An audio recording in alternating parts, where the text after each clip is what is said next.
సౌత్లో తెలంగాణ పరిపాలనను చూసి చాలా స్పష్టంగా గౌరవ ముఖ్యమంత్రి రేవంత్ రెడ్డి గారు బ్రాండ్ చూసి వారి యొక్క ఇమేజ్ కేరళలో బట్టి ఈరోజు కేరళలో కూడా సుమారు 95కి పైగా స్థానాల్లో కాంగ్రెస్ పార్టీ విజయడంకా మోగించింది.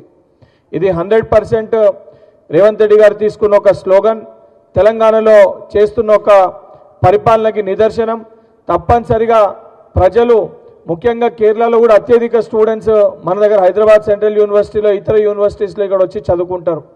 విద్యార్థులకి యువకులకి మనం 67,000 పైచీలకు ఉద్యోగాలు కానివ్వండి, ఈ ఫ్రీ గ్యారంటీస్ కానివ్వండి, ఫ్రీ బస్ కానివ్వండి, ఇక్కడ చేస్తున్న డెవలప్మెంటల్ యాక్టివిటీస్ కానివ్వండి, ఇక్కడ పరిపాలన విధానం కానివ్వండి, ఇక్కడ ప్రజా పరిపాలన విధానం కానివ్వండి, ప్రజలు ఇవన్నిటిని కూడా పరిగణలోకి తీసుకొని తెలంగాణ లెక్క తెలంగాణ వంటి పరిపాలన కేరళ రాష్ట్రంలో కూడా కావాలని చెప్పి ప్రజలు కోరుకొని దాంట్లో గౌరవ ముఖ్యమంత్రి గారు చాలా స్పష్టంగా బలంగా గట్టిగా ఎల్డీఎఫ్కి నరేంద్ర మోడీకి విజయన్కి నరేంద్ర మోడీకి మధ్యలో ఉన్న ఒక వారి యొక్క స్నేహాన్ని వారి యొక్క పొత్తును కూడా చాలా బలంగా గట్టిగా చెప్పగలిగినాం. కాబట్టి ఈరోజు అదొక కీ ఫ్యాక్టర్ లెక్క పరిగణలోకి తీసుకొని కేరళలో కాంగ్రెస్ పార్టీ అధికారంలో రావడం జరిగింది.